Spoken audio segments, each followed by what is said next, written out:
सुविचार, पढ़ने की भूख बढ़े तो सीखने की भूख बढ़ती है।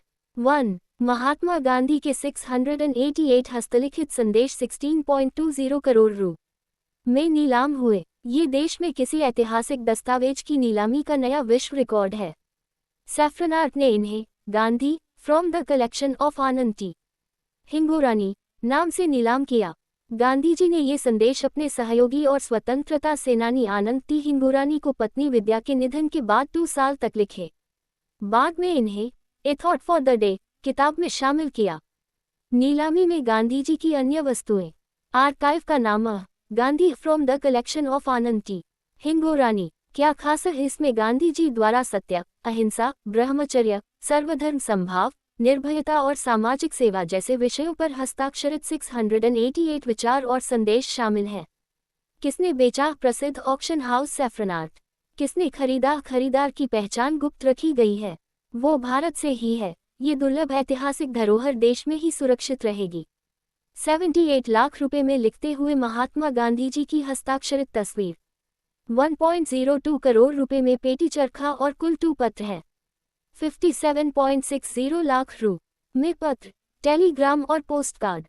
1.68 करोड़ रु में मैसेज ऑन गॉड की 3 पांडुलिपियां। 2. सरकार ने लद्दाख में जम्मू कश्मीर हाई कोर्ट की स्थायी बेंच बनाने का फैसला लिया। 2019 में अनुच्छेद 335A हटने के बाद लद्दाख को बिना विधानसभा वाला अलग केंद्र शासित प्रदेश बनाया गया। बड़ा और दुर्गम क्षेत्र होने से लोगों को न्याय के लिए लंबी दूरी, समय और खर्च करना पड़ता था। स्थायी बेंच से लोगों को न्यायिक सेवाएं आसानी से मिलेगी। 3. सुप्रीम कोर्ट की 9 जजों की संविधान पीठ ने कहा कि 48 साल पुरानी इंडस्ट्री की उदार परिभाषा अब इंडस्ट्रियल रिलेशन कोड 2020 के मामलों पर लागू नहीं होगी। 1978 के फैसले का ट्रिपल टेस्ट केवल पुराने कानून के लंबित मामलों पर लागू रहेगा। नए मामलों में इंडस्ट्री की परिभाषा 2020 के कानून के अनुसार तय होगी। 4. मिर्जा फखरुल इस्लाम आलमगीर बांग्लादेश के 2-3 राष्ट्रपति चुने गए।